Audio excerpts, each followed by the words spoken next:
Since Commander has came into existence, there have been those who have dared to ask the question, how fast can a 100 singleton format really win?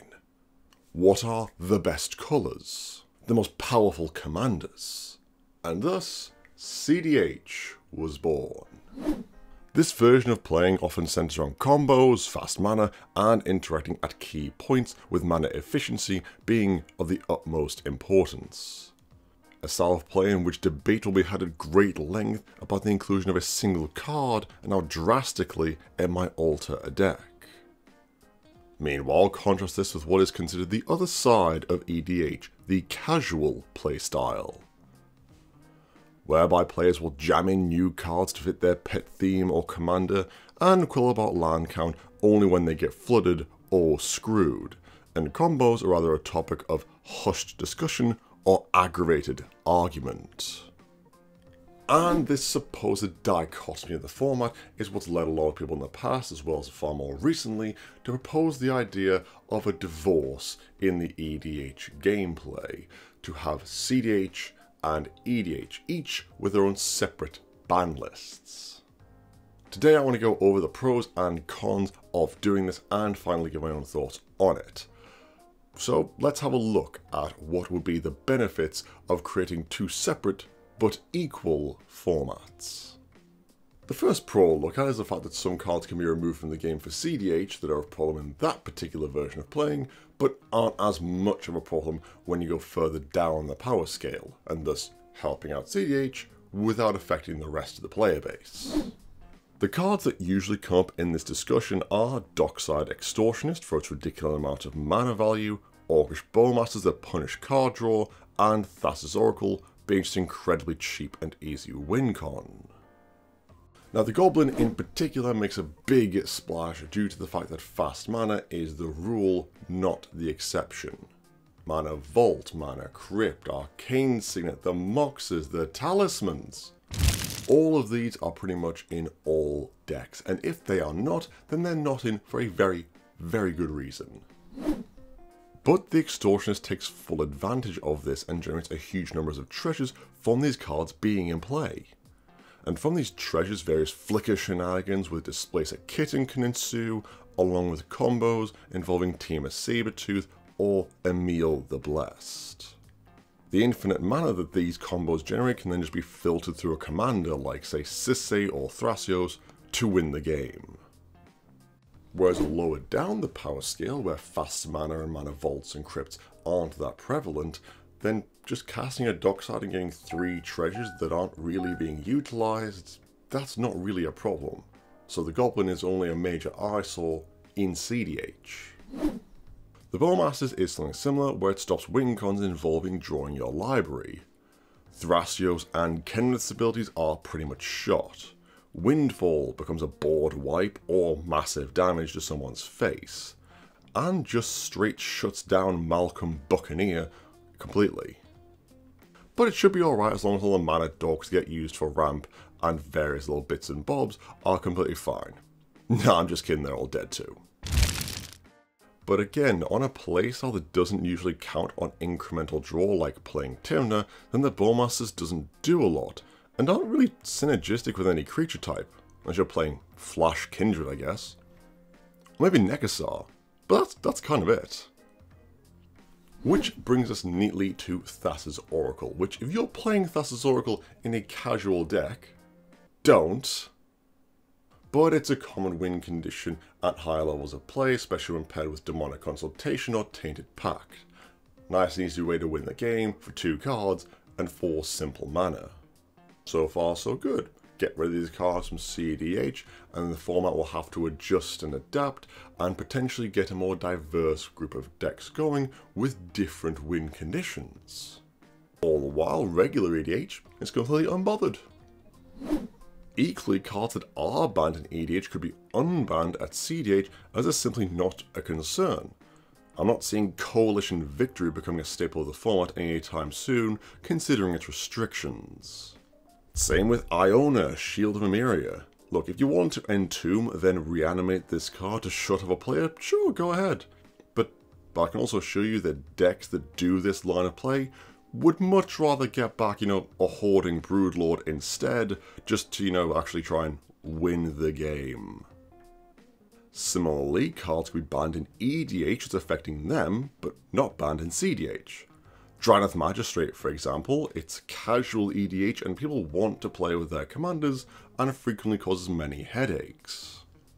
Or the amount of people that complain about Rhystic Study or Smothering Tithe, surely getting rid of those constantly ticking and annoying stacks pieces could help the format and make people consider deck building a bit more thoughtfully.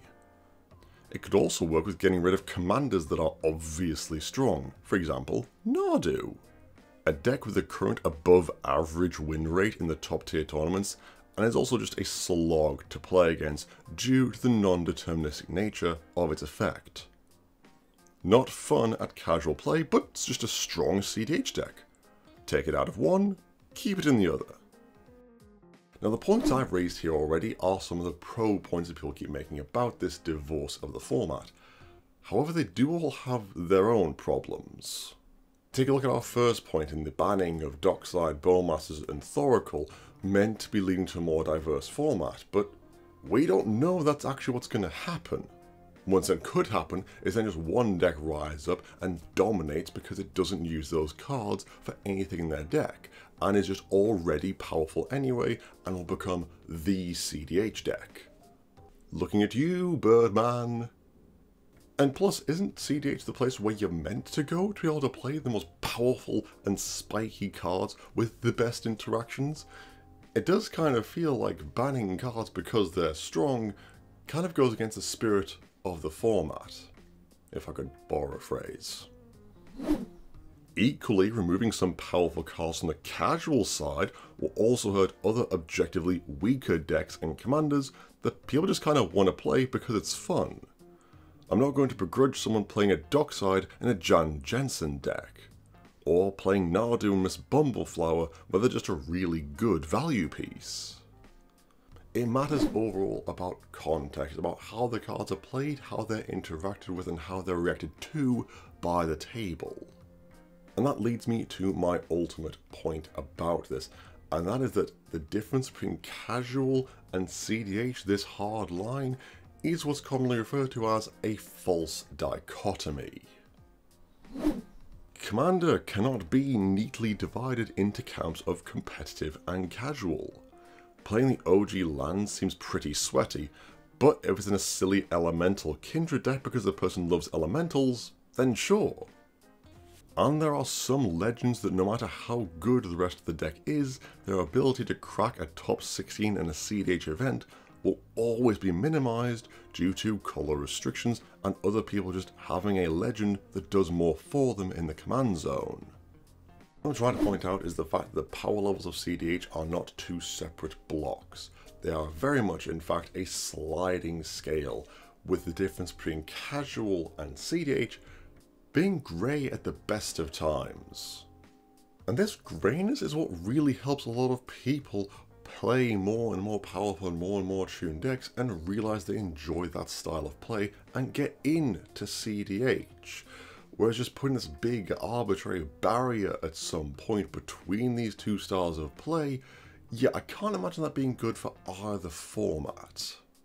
And lastly, it's just damn confusing. I do not want to turn up to an EDH tournament with a card in my deck that I was excited to play, only to realise it's banned in EDH but was fine in the cEDH tournament I played 2 days prior. Plus, imagine if you're just getting into Commander now. First you have to pick a commander, make sure it's legal in both of these formats, check out the two different styles of play and see which one you like better, then check the ban list, then do your deck construction, and it's just... why? Personally, I do not want this EDH divorce. I love playing all decks, right from my unaltered timey-wimey precon, right up to my Thrasios and Tymna cEDH deck, and everything we have in between.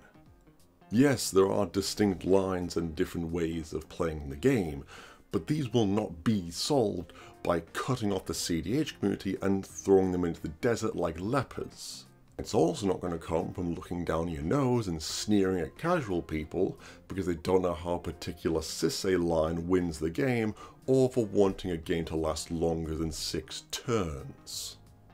The way to get around this is just to have a good, proper, honest Rule Zero conversation before all the game starts, so you know what everyone is there for, deck's power levels, and what type of game people are there to play. And then we can all collectively moan about the fact that no one is paying for the heuristic study tax at any level of play. And that will be the end of the video, guys. Thank you so much for watching. What do you think about this notion of splitting EDH and cEDH into 2 different formats? Whatever your thoughts, put them in the comments below. I really want to see what you guys think. As always, all the Affinity for Commander content is made possible thanks to support our amazing patrons. You guys are truly awesome. If you too like to help out the channel and get access to exclusive EDH related rewards, then be sure to check out our Patreon link in the description box below. You can also support the channel in a few other quick and easy ways, liking this video, subscribing, hitting the bell icon, and commenting below. But that'll be it from me for now, guys. As always, I've Alex, and I will see you next time.